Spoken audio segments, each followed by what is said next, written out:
Hey there. Today I'd like to explore a very important topic. A topic which gives great wisdom if it's fully understood. The subject I would like you to join me in contemplation on is this.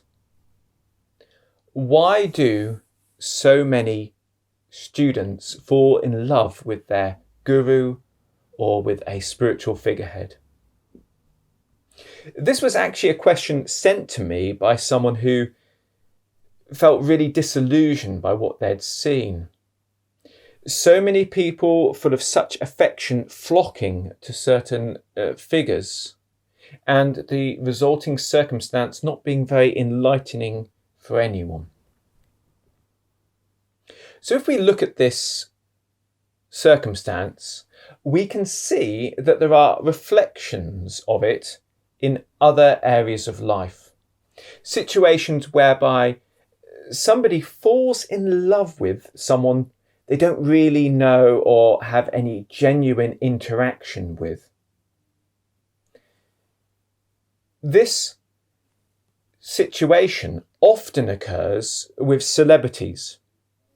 We see very famous actors who've played dramatic and heroic characters, or have lavish and exciting lifestyles and appear in very splendid clothing with wonderful stage managed appearance.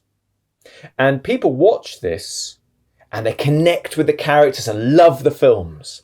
They see the lifestyle, they see the clothing, they see the status, and all of that's really exciting for them. And all these feelings get caught up on the person, even though they don't know the person. The same happens with music.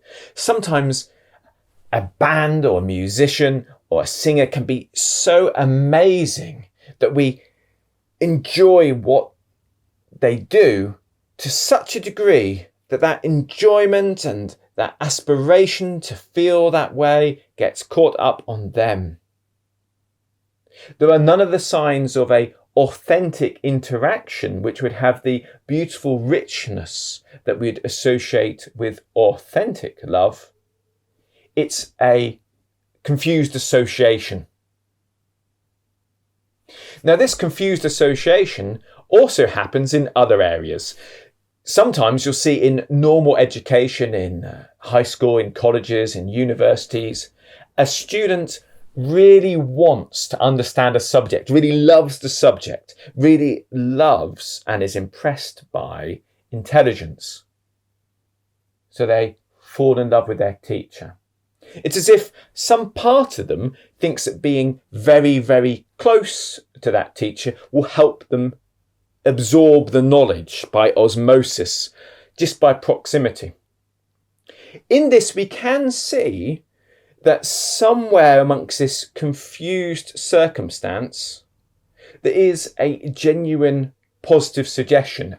Being close to people better than you at subjects you want to learn can help you improve.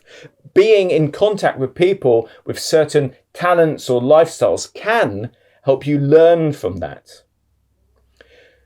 This love is a confused manifestation of this urge to be near the things we aspire to. Sometimes we see this in very delicate circumstances. A therapist and their patient. The therapist has been so kind and so listening and has represented common sense and wisdom and the correction of the mind for so long that the patient gets what they call transference. They think they're in love with the therapist, but it's not the psychologist or psychiatrist that they aspire to, it's the health that they're here to bring. So in this circumstance, we can see it's the same, but amplified. The teacher is in resonance with some very powerful higher forces and concepts. They're talking about things which the person really connects with.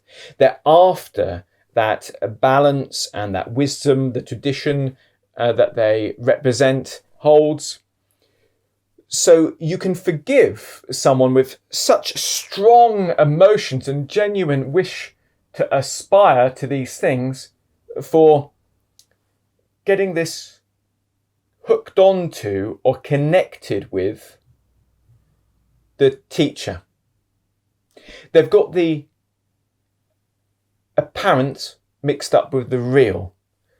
They've got the path and the destination confused. Now, when this happens, it's both a test to the student and the teacher. And we can see in history many cases where this hasn't been very well handled, and maybe one or both of these people haven't succeeded. But we can see some great examples to aspire to and emulate. So, for example, Hypatia or Hypatia, she was a great teacher of the Neoplatonic tradition, and one of her students fell in love with her.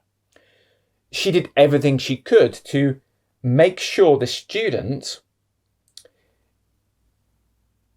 became enlightened as to what he was really after, and that she was just the doorway to what he was really in love with. She even used music therapy to try to sing songs to him to help him wake up.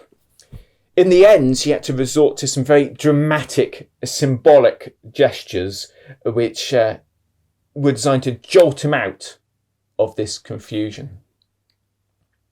So we can see clearly that this is caused by the inability of humans to distinguish abstract goals from things which are connected with them.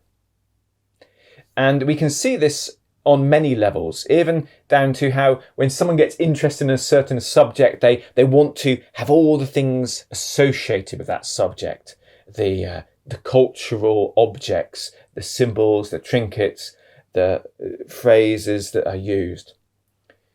We can then correct our mind, and we can have things very clear cut. We know that a teacher should never have any form of relations outside the teacher-student relationship with their student.